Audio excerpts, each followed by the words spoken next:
محترم جماعت ہفتم کے طلباء و طالبات، پچھلے سبق میں ہم نے وہی خدا ہے نظم کے متعلق اس میں جو نئے الفاظ ہیں اس کے بارے میں پڑھا تھا، اور شاعر کے حوالے سے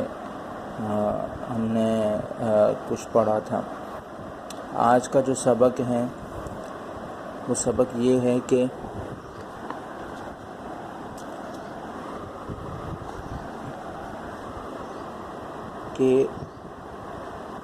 جو یہ اشعار ہیں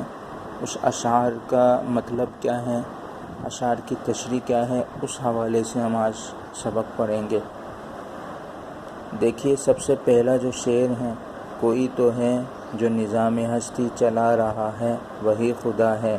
دکھائی بھی جو نہ دے نظر بھی جو آ رہا ہے، وہی خدا ہے۔ اس شعر میں، پہلے شعر میں شاعر نے یہ کہا ہے کہ یہ جو پوری دنیا کا نظام چل رہا ہے کہ دن آ رہا ہے، دن کے بعد رات آ رہی ہے، رات کے بعد دن آ رہا ہے، صبح کے بعد شام ہو رہی ہے اور شام کے بعد صبح ہو رہی ہے، اس کے ساتھ ساتھ سردی آ رہی ہے، گرمی آ رہی ہے۔ تو اس کا مطلب یہ ہے کہ یہ پوری دنیا، پوری کائنات کا نظام کوئی نہ کوئی چلا رہا ہے، اور وہ جو سب سے بڑی ہستی ہے وہ اللہ تبارک و تعالی ہے۔ اس کے ساتھ ساتھ اللہ تعالیٰ کی کوئی صورت ہمیں نظر نہیں آ رہی، اللہ تعالیٰ کی کوئی صورت نظر نہیں آ رہی، اور اللہ تعالیٰ کی اگر کوئی شبیہ صورت ہے تو اس دنیا کی آنکھ سے ہم کبھی بھی نہیں دیکھ سکتے۔ اللہ تبارک و تعالیٰ قیامت کے دن اپنی زیارت اپنے نیک بندوں کو، جنتی لوگوں کو کروائے گا، لیکن دنیا کی آنکھ سے ہم نہیں دیکھ سکتے۔ دنیا کی آنکھ میں اتنی طاقت نہیں ہے کہ اللہ تعالیٰ کی زیارت کر سکے۔ تو اس شعر میں یہ کہنا چاہ رہا ہے کہ اللہ تعالیٰ کی ذات دکھائی تو نہیں دے رہی، لیکن ہر طرف نظر آ رہی ہے۔ کس طرح نظر آ رہی ہے؟ نظر اس طرح آ رہی ہے کہ جو کائنات کا نظام چل رہا ہے، سردی آ رہی ہے، گرمی آ رہی ہے،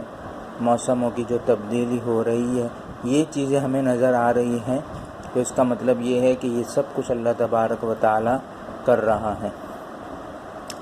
اسی طرح دوسرے شعر کا مطلب یہ ہے کہ جو کوئی بھی ہے، جس طرف بھی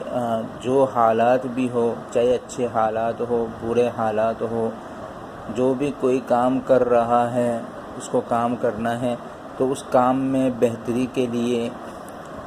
اور اچھے حالات اور برے حالات میں اللہ تبارک و تعالیٰ کا ہی ذکر کرنا ہو، اللہ تبارک و تعالیٰ ہی کی طرف ہم رجوع کر سکتے ہیں۔ اس کے علاوہ، اللہ تعالیٰ کے علاوہ کسی اور کی طرف ہم رجوع نہیں کر سکتے، کیونکہ اللہ تبارک و تعالیٰ اس کائنات کے نظام میں ایسی بہت ساری چیزیں دکھا رہا ہے، اور ایسی بہت سی چیزیں ہمیں نظر آ رہی جو ہمیں پیغام دے رہی ہے کہ ہمیں ہر حال میں اللہ تعالیٰ کی طرف رجوع کرنا چاہیے۔ تیسرے شعر میں یہ کہا ہے شاعر نے کہ دیکھیں کہ تیسرے شعر کا مطلب شاعر یہ کہنا چاہتے ہیں کہ جتنے بھی جو باطل خدا ہیں، جو بتوں کو پوجتے ہیں،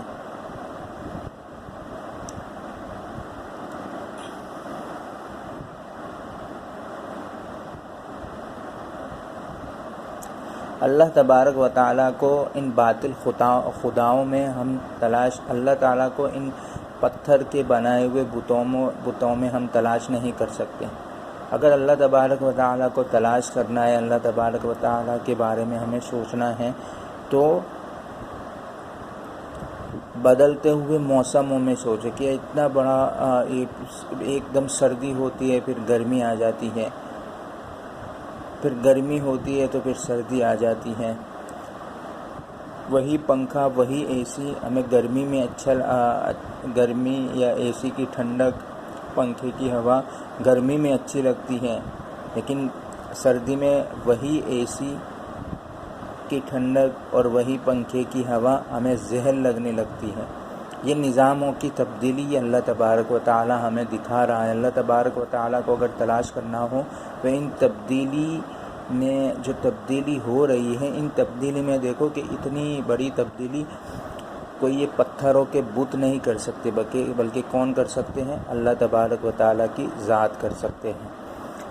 اور اسی طرح دن کے بعد رات آتی ہے، رات کے بعد دن آتا ہے، اتنی بڑی تبدیلی یہ اللہ تعالیٰ ہی کر سکتے ہیں۔ اسی لیے اگر اللہ تعالیٰ کو تلاش کرنا ہے تو ان نظاموں